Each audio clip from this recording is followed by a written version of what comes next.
Escribí hace unos meses en el diario.es un artículo titulado «Venga, seamos honestos con el periodismo». Y en él hablaba de las realidades cotidianas que todos los periodistas han encontrado alguna vez, y quien os lo niegue os estará mintiendo. Todos los periodistas hemos visto cómo se aparta a compañeros a petición de un político. Lo hemos visto. Cómo se castiga a reporteros por haber denunciado el asesinato de compañeros. Yo soy testigo directo del asesinato de José Couso en Bagdad. He declarado varias veces en la Audiencia Nacional como testigo.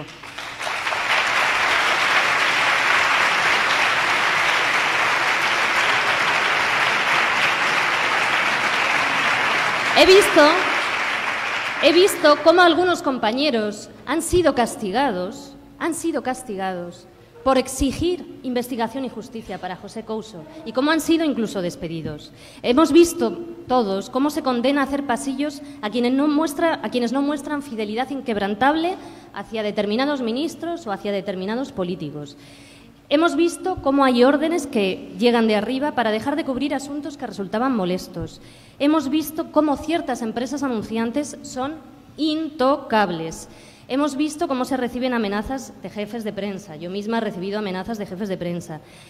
Hemos visto cómo integrantes de diversos gobiernos telefonean a diario a los jefes para influir, para marcar, para dictar o para amedrentar. Y hemos visto cómo, lamentablemente, demasiado a menudo eso funciona y los jefes de los medios de comunicación o de determinados medios de comunicación acceden. Y también hemos visto cómo denunciar determinadas realidades no suma puntos, resta puntos. Denunciar a Podemos en muchas redacciones suma puntos. Denunciar la corrupción y la connivencia del bipartidismo con determinadas realidades resta puntos. Y por eso, a día de hoy, la situación del periodismo es la que es.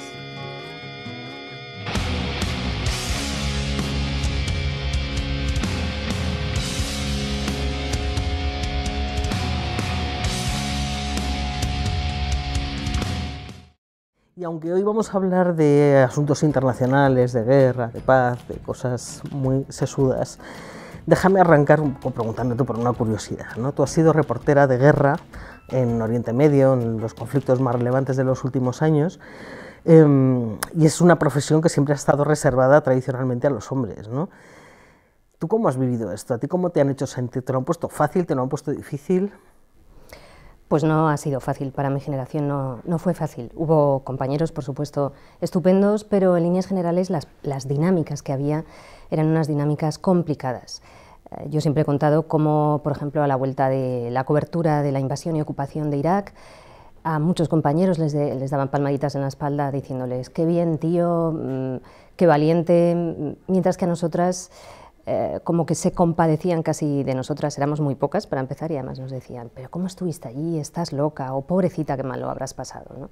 Eso es simplemente la punta del iceberg. Detrás había pues, muchos más obstáculos, muchos cuestionamientos, porque en líneas generales también ha habido una forma de cubrir los conflictos y las guerras, en esa época la había, muy vinculado a lo testosterónico, ¿no? Incluso yo diría que había periodistas que sentían que podían corroborar su masculinidad cubriendo guerras. Entonces la presencia de mujeres era algo que les descolocaba esa historia.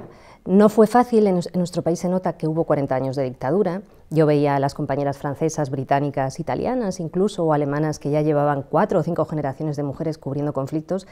Y aquí nuestras referentes, que a verlas haylas y que han sido importantísimas para nosotras, ¿no? Para mi generación, eran pocas y lo habían pasado mal ellas mismas, nos habían abierto camino a golpes, pero era solo una generación anterior a la nuestra, ¿no? Entonces, a mí me satisface mucho ver a gente más joven que yo ahora, que son estupendas profesionales y que lo han batallado mucho también y que son muchas más y que además se ayudan mucho entre ellas. Eso me parece muy positivo y es muy positivo además para la narrativa periodística también. Bueno, estamos en un momento en el que medios y políticos utilizan un lenguaje belicista. Se está aplaudiendo continuamente el aumento del gasto en armamento, la OTAN se expande, nos intentan hacer creer que es inevitable que haya una guerra. ¿Es inevitable? Por supuesto que la guerra siempre es evitable, o sea, no es inevitable. El problema es la narrativa es absolutamente belicista, como bien has dicho, es una narrativa en la que se nos presenta una y otra vez la vía de la guerra como única opción. No hay cultura de paz, no hay cultura de derechos humanos en demasiados lugares y necesitamos reforzarla en las escuelas, desde la más tierna infancia, en los institutos, en las universidades, pero también en las redacciones y en los medios de comunicación, porque al fin y al cabo también son escuelas en sí mismos. El periodismo elige de qué se habla y cómo se habla de lo que se habla, ¿no? Y vemos demasiado a menudo cómo ese belicismo tiene su origen, o si no, su refuerzo en los medios de comunicación, ¿no? Que se convierten demasiado a menudo solamente en correa transmisora de la oficialidad. Y ya sabemos que una y otra vez las guerras siempre las pierden los pueblos. Unos trazan las estrategias en sus despachos y buscan beneficio de ellas, son una minoría, mientras que los demás ponen los cuerpos. Esto es algo que supone muchísimo riesgo para todos, ¿no? Y además antes veíamos que las guerras estaban en África, en Oriente Medio, en Latinoamérica, en Asia, más cercana, más lejana, pero ahora tenemos una guerra en Ucrania, ahora tenemos otra guerra al lado del Mediterráneo muy seria, ¿no?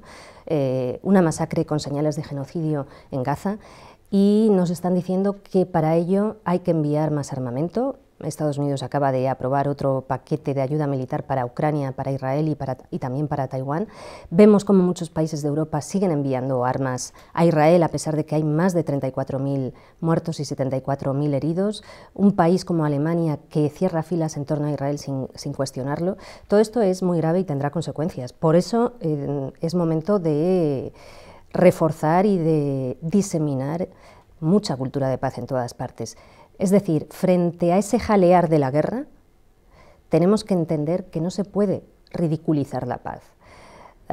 Yo conozco a mucha gente que ha sufrido muchas guerras, incluso hay generales que también han comandado guerras y tras ello, bueno, pues han hecho un replanteamiento de sus ideas. Pero desde luego cuando has sufrido una guerra, has visto la fragmentación de tu país y te has dado cuenta de que eso va a durar generaciones, ese dolor, has subido una montaña, la has vuelto a bajar, la has vuelto a subir y sabes que la mejor de las opciones siempre es la vía de la negociación y de la paz.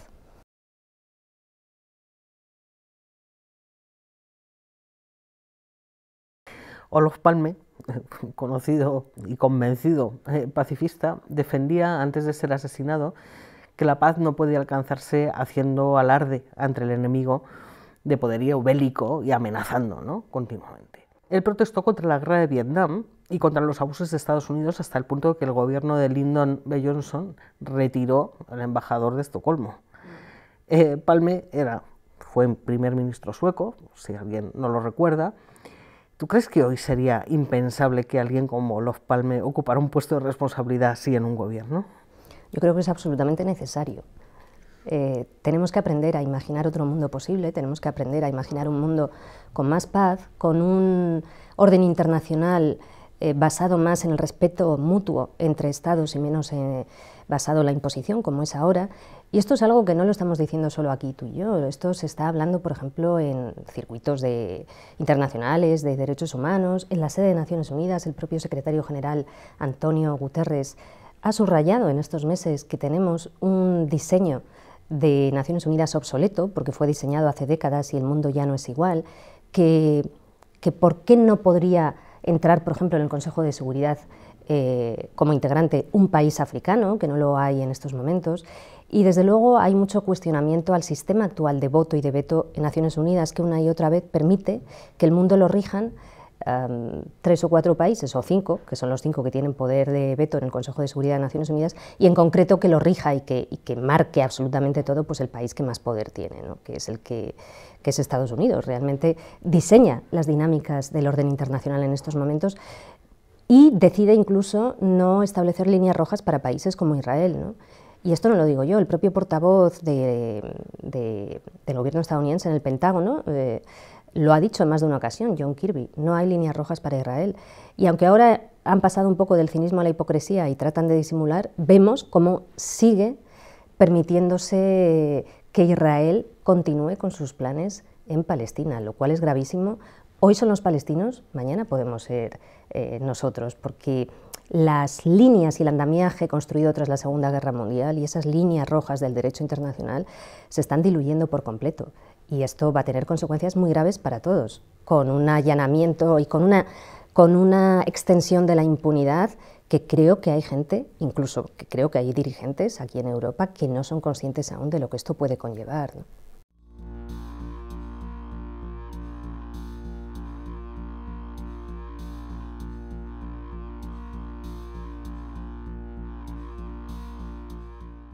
En relación con lo que estás comentando, ¿no? Y con esta época de después de la Segunda Guerra Mundial, ahí en aquel momento Europa empezó a adoptar un papel, bueno, pues de defensor de derechos humanos, de la democracia, ¿no? Y ahora parece haber abandonado completamente este papel. Eso lo empezamos a ver en 2015, cuando empezaron a llegar a Europa los refugiados sirios, y a partir de ese momento, o sea, se empezó a construir esa Europa fortaleza, ¿no? Y a cerrar las fronteras y a externalizarlas a estados fallidos como Libia, ¿no? Entre otros. Sí.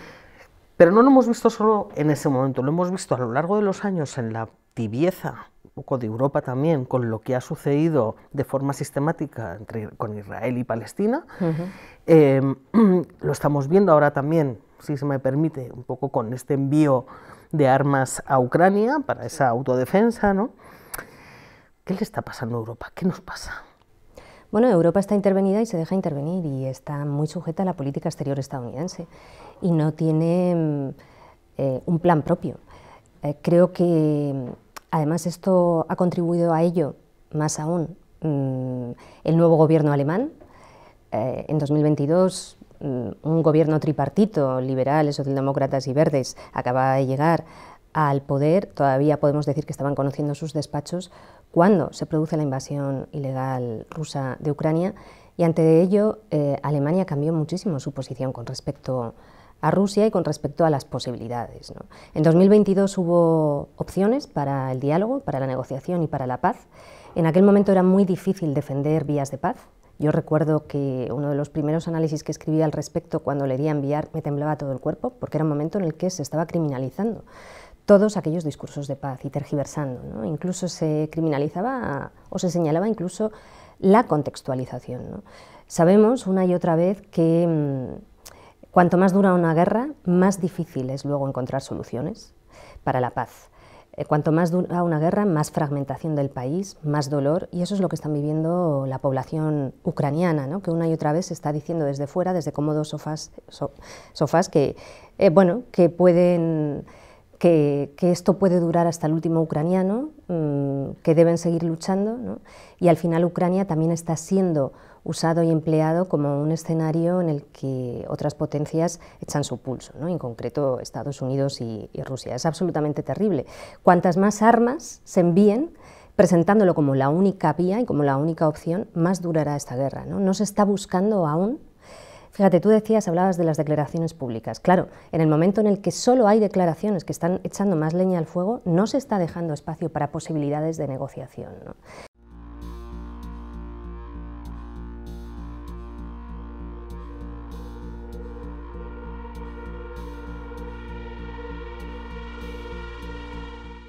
Pero hablabas de la extrema derecha. Y bueno, la extrema derecha está en Europa, o sea, es creciente, se espera que crezca más aún en las elecciones europeas.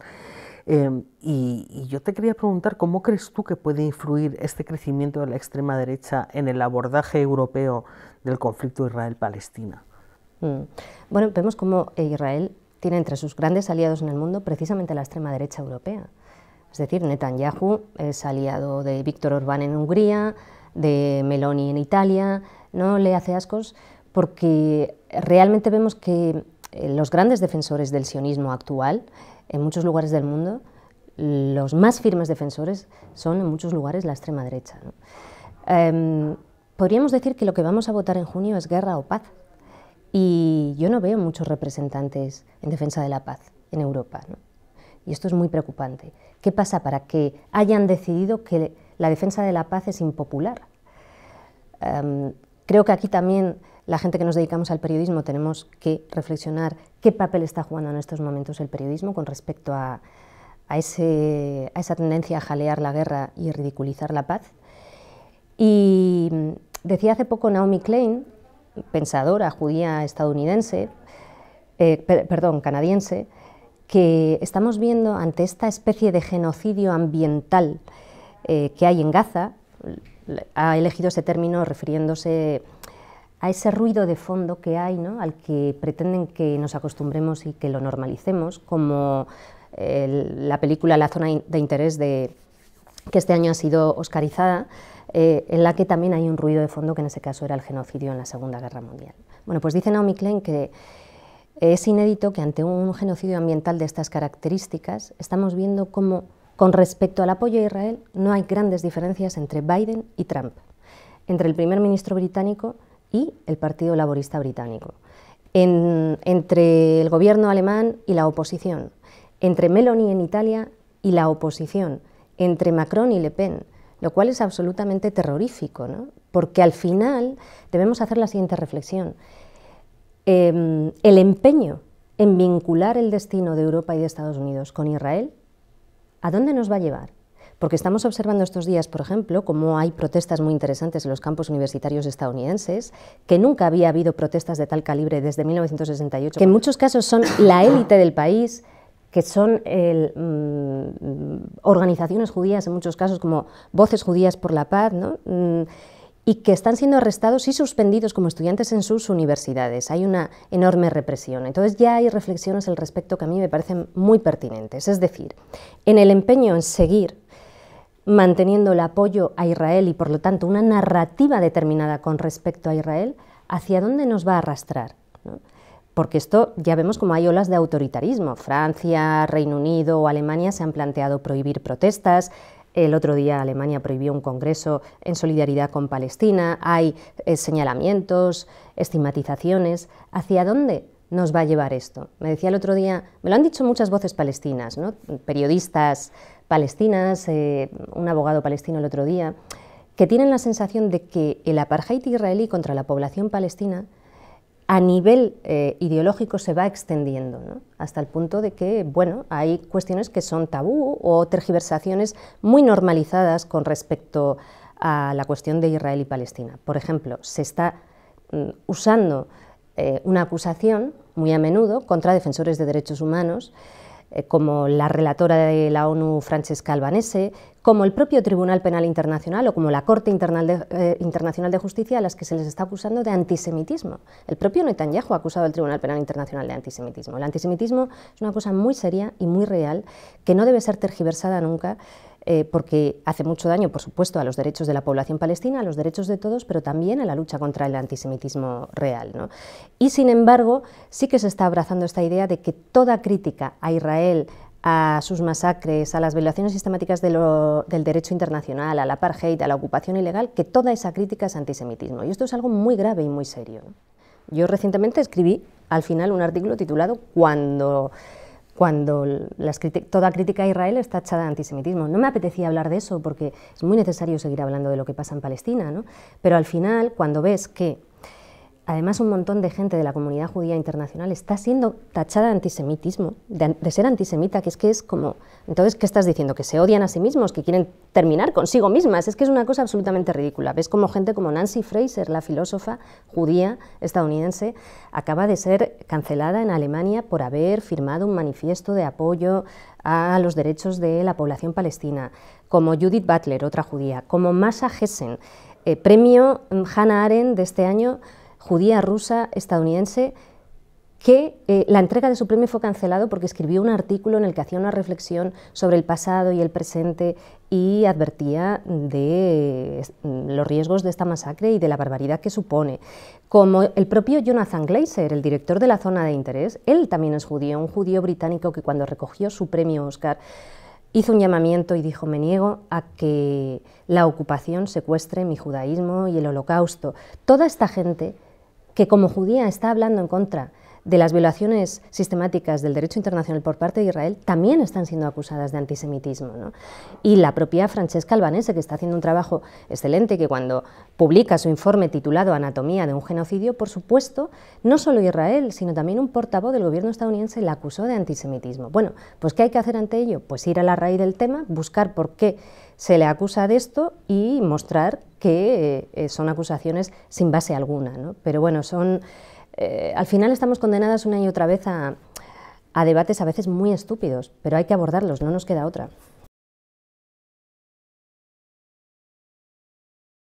Hoy en día, expresar apoyo a los palestinos o criticar a Israel genera reacciones como estas. When the ICC investigates Israel for fake war crimes, this is pure anti-Semitism. From the river to the sea is anti-Semitic. ¿Usted cree, Felipe, que el presidente es antisemita? Sí, usted no puede comparar al pueblo de Israel con los nazis, Néstor.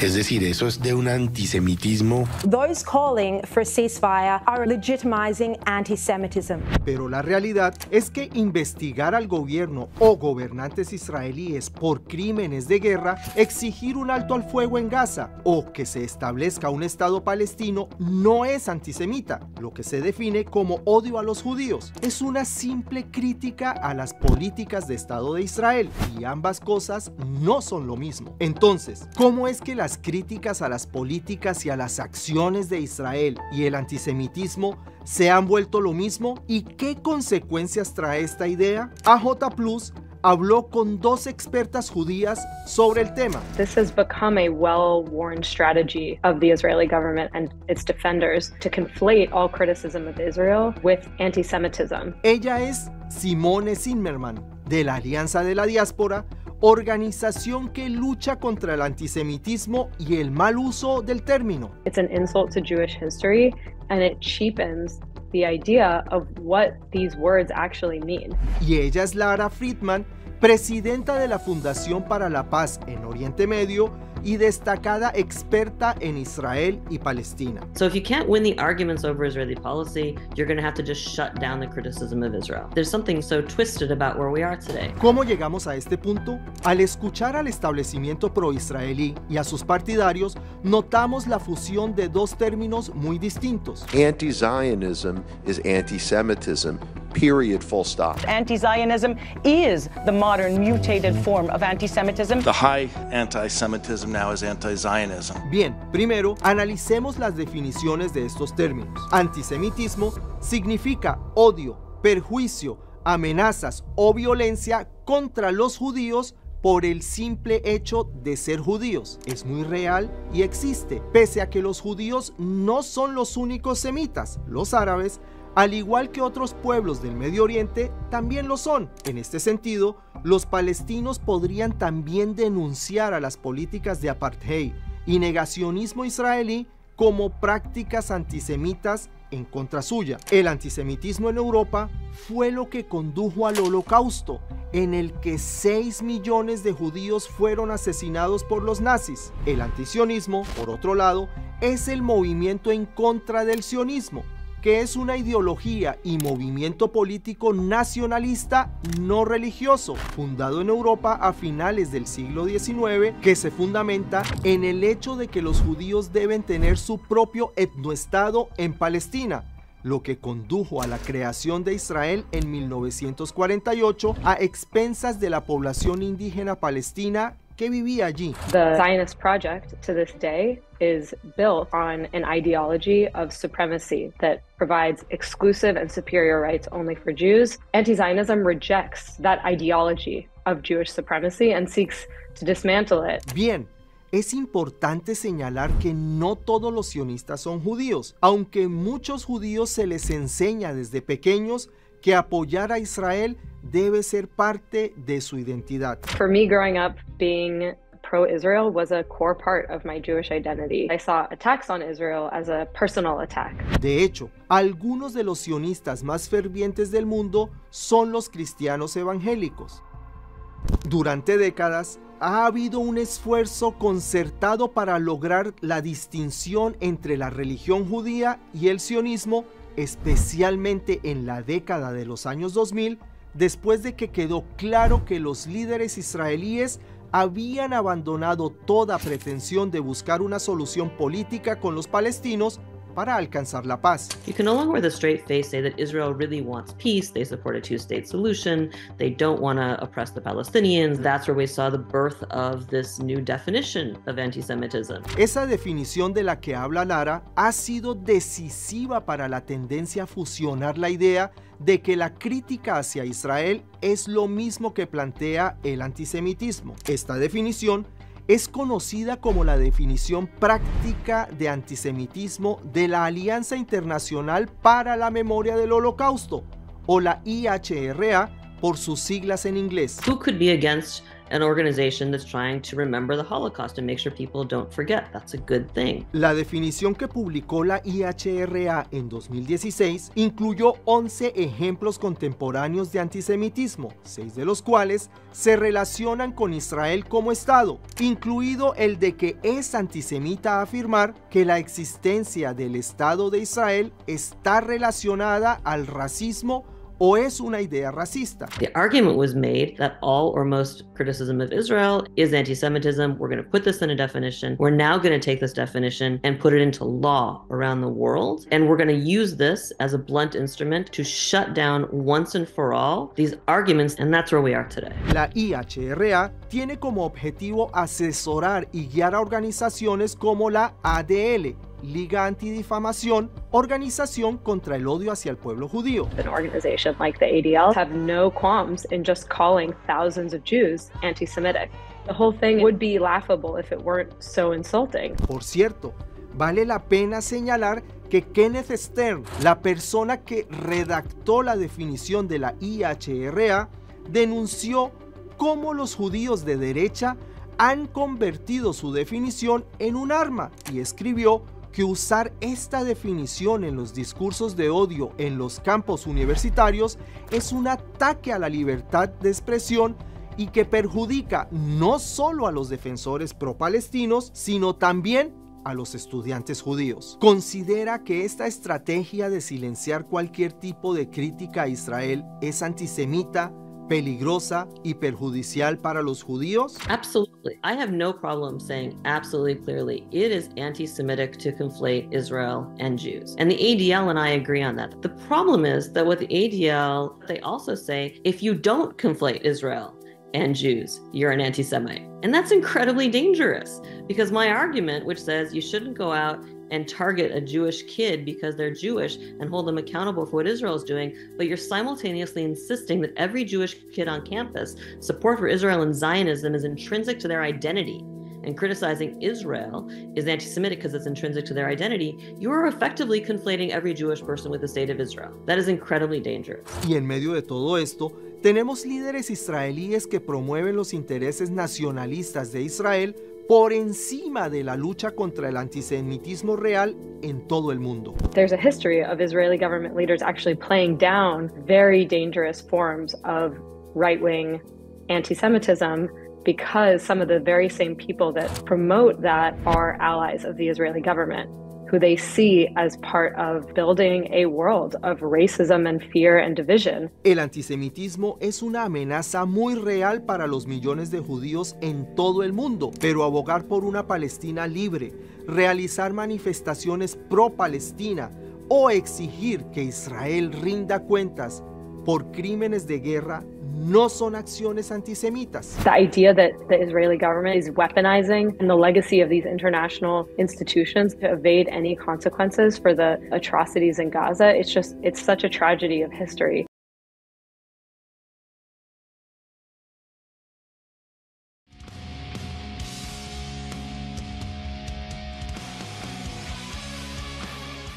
Hablabas de los medios de comunicación. Y bueno, la verdad es que en las agresiones históricas de Israel contra el pueblo palestino, los medios occidentales han jugado un papel bastante determinante, ya sea por acción o por omisión, digamos, ¿no? Desde luego con una perspectiva nula de derechos humanos, y yo me pregunto si esto se debe, en parte al menos, a este casi monopolio que tiene Estados Unidos sobre los medios y las plataformas bueno, de difusión de cultura y demás, ¿no? Porque al final los medios aquí beben de medios estadounidenses, o sea, todo el ocio que vemos al final es creado y gestado en Estados Unidos. ¿Tú cuánto crees, que más o menos, que puede pesar esto en el discurso de los medios? Bueno, creo que pesa, sin duda, creo que pesa. Creo que hay poderes con mucha capacidad de influencia también en el sector periodístico y cultural que tienen capacidad de incidencia y que lo logran. En el caso que mencionas, realmente hacía mucho tiempo que el tema palestino estaba fuera del debate público y las propias políticas estadounidenses contribuyeron a ello. Hay veces que el bipartidismo en Estados Unidos se complementa. Son oposición y, por supuesto, hay veces que eligen caminos contrarios, pero otras veces se complementan. Y en el tema palestino es claro y evidente. Durante la administración Trump decidió impulsar los acuerdos de Abraham, que suponía impulsar pactos entre Estados árabes e Israel para normalizar la situación y dejar fuera de la ecuación a los palestinos y la posibilidad de un Estado palestino o de alguna solución de algún tipo, contemplando derechos para el pueblo palestino. Y lo consiguió. Israel firmó con Emiratos Árabes Unidos, con Sudán, con Bahrein y también con Marruecos, que además ahí lo sacrificable era el pueblo saharaui, ¿no? Esta fue la condición. Cuando llegó Biden a la Casa Blanca, en un principio había dudas sobre qué iba a hacer con los acuerdos de Abraham, y él mismo dijo que tenía que estudiarlo. Y después, sigilosamente, continuó con esos acuerdos de Abraham, impulsando negociaciones para alcanzar un acuerdo de estas características entre Arabia Saudí, que es la gran potencia regional, e Israel. Cuando se producen los ataques de Hamás del 7 de octubre, este era el contexto. El propio Biden posteriormente dijo, esos ataques fueron la respuesta a los intentos de los acuerdos de Abraham entre Arabia Saudí e Israel. ¿Por qué? Porque esos acuerdos dejaban fuera de la ecuación a la población palestina, como si no existiera, como si, bueno, ignorándola, borrándola, ¿no? Que es lo que ocurre una y otra vez, cuando ahora vemos que durante unos días se mantuvo la narrativa de escalada regional, ¿no? Que ahora ya ha bajado el suflé, pero durante unos días estuvo ahí.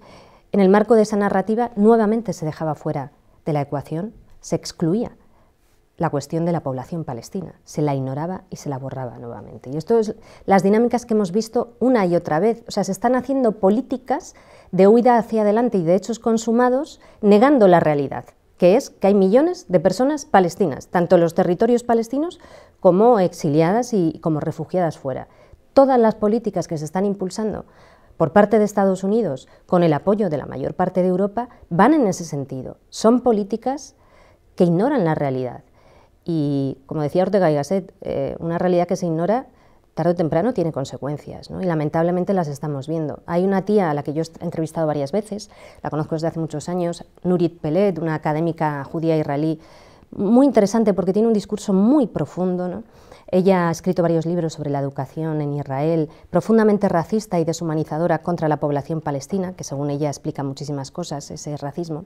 Cuando se produjeron los ataques de Hamás del 7 de octubre, en un chat privado de WhatsApp entre el profesorado de la Universidad de Jerusalén, donde da clase, ella, citando a Sartre, dijo, como había dicho Sartre, cuando la bota de hierro del opresor lleva años aplastando al oprimido, si una mañana éste tiene la posibilidad de abrir un poquito un ojo, ¿qué mirada esperas ver?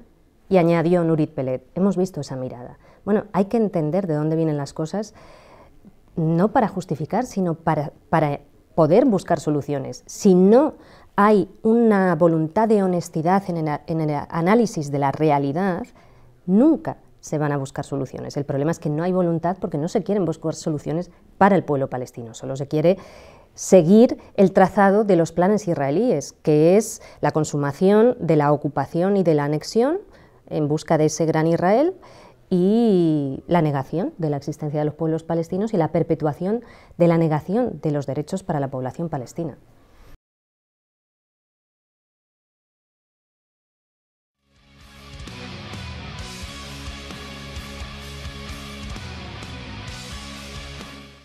A mí me pareció muy notable y muy significativo cuando en noviembre el secretario general de Naciones Unidas, Antonio Guterres, dijo, bueno, esto no es el inicio de todo, o sea, esto no viene de la nada, ¿no?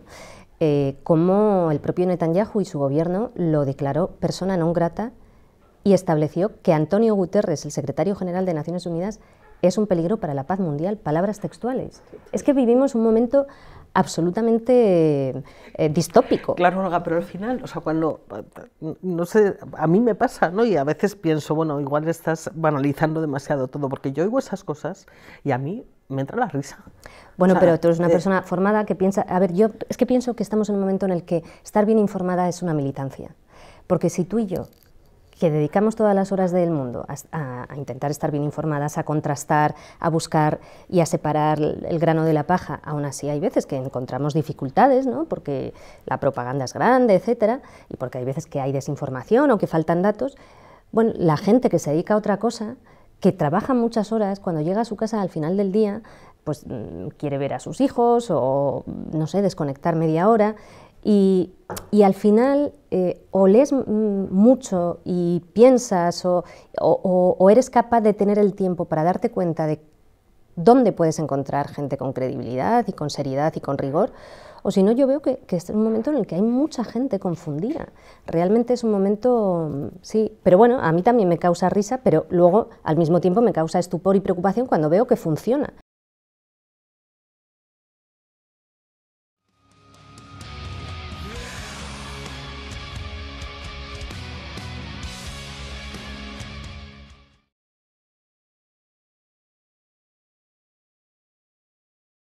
Fuck you! You know, how could they talk about killing children? We're not advocating to target children, but forgive us if we don't give a shit. If, you know, everybody there dies.